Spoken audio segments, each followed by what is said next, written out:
ದಯಮಾಡಿ ಎಲ್ಲರೂ ಕೂಡ ಎದ್ದು ನಿಂತು ಇದು 501ನೇ ಕಾರ್ಯಕ್ರಮ. ದಯಮಾಡಿ ತಾವೆಲ್ಲರೂ ಕೂಡ ಜೊತೆಯಾಗಬೇಕು ಅಂತ ಹೇಳಿ ಕೇಳ್ಕೊತೀನಿ. ಅಸತೋಮ ಸದ್ಗಮಯ, ತಮಸೋಮ ಜ್ಯೋತಿರ್ಗಮಯ, ಮೃತ್ಯೋರ್ಮ ಅಮೃತಂಗಮಯ. ದೀಪವನ್ನ ಬೆಳಗಿಸೋದು ಕತ್ತಲೆಯಿಂದ ಬೆಳಕಿನೆಡೆಗೆ, ಅಜ್ಞಾನದಿಂದ ಸುಜ್ಞಾನದೆಡೆಗೆ, ನೆಮ್ಮದಿಯೆಡೆಗೆ, ಪ್ರಗತಿಯೆಡೆಗೆ, ಸಂತೋಷದೆಡೆಗೆ, ಆನಂದದೆಡೆಗೆ, ಸಾಧನೆಯೆಡೆಗೆ, ಆರೋಗ್ಯದೆಡೆಗೆ ತಮ್ಮೆಲ್ಲರ ಒಂದು ಪ್ರೀತಿಯ ಚಪ್ಪಾಳೆಯೊಂದಿಗೆ ಇಂದಿನ ವಿಶೇಷವಾಗಿ ಕಾರ್ಯಕ್ರಮ ಪ್ರಾರಂಭಗೊಂಡಿದೆ.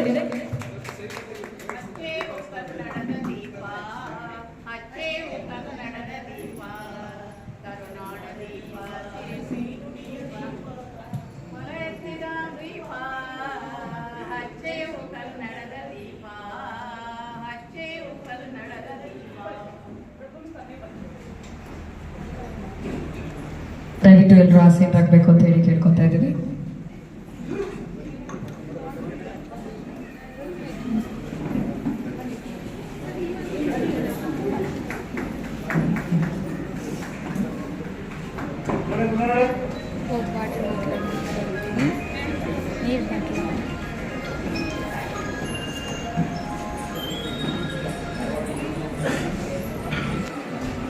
ಬೆಳ್ಳಾವಿ ಮಾಲೂರು ತಾಲೂಕು ಕೋಲಾರ ಜಿಲ್ಲೆಯಿಂದ ಆಗಮಿಸಿದ್ದಾರೆ.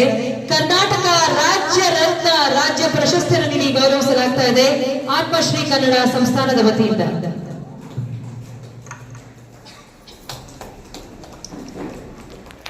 ಮೈಸೂರಿನಲ್ಲಿ ಒಂದಲ್ಲ ಒಂದು ಕಾರ್ಯಕ್ರಮ ವಿಶೇಷವಾಗಿ ನಡೀತಾನೆ ಇರುತ್ತೆ. ಅದರಲ್ಲೂ ಸಾಂಸ್ಕೃತಿಕ ಕಾರ್ಯಕ್ರಮಗಳಿಗೆ ಹೆಸರುವಾಸಿ. ಆದ್ರೆ ಇಂದು ಕರ್ನಾಟಕದ ಮೂಲೆ ಮೂಲೆಯಿಂದ, ಬಹುಶಃ ಬೇರೆ ದೇಶಗಳಿಂದ ಅನಿಲ್ ಸರ್ ಅವರನ್ನ ನಾನು ಉದಾಹರಣೆಗೆ ತಗೊಂಡು ಹೇಳೋದಾದ್ರೆ, ಬೇರೆ ದೇಶದಿಂದಲೂ ಕೂಡ ಕನ್ನಡಿಗರನ್ನ ಕರೆಸಿ ಪ್ರಶಸ್ತಿಯನ್ನು ನೀಡಿ ಅವರ ಕ್ಷೇತ್ರವನ್ನ ಗುರುತಿಸಿರುವಂತಹ ವಿಶೇಷ ಪ್ರಶಸ್ತಿ ಪ್ರದಾನ ಕಾರ್ಯಕ್ರಮ ಇದು ಅಂತ ಹೇಳಿದ್ರೆ ತಪ್ಪಾಗಲಾರದು. ಅತ್ಯಂತ ಅಪರೂಪದಲ್ಲಿ ಅಪರೂಪ, ವಿಶೇಷದಲ್ಲಿ ವಿಶೇಷವಾದಂತಹ ಕಾರ್ಯಕ್ರಮವನ್ನ ತಾವೆಲ್ಲರೂ ಕೂಡ ಕಣ್ತುಕೊಳ್ತಾ ಇದ್ದೀರಿ. ಈಗ ಕಾರ್ಯಕ್ರಮಕ್ಕೆ ವೇದಿಕೆಗೆ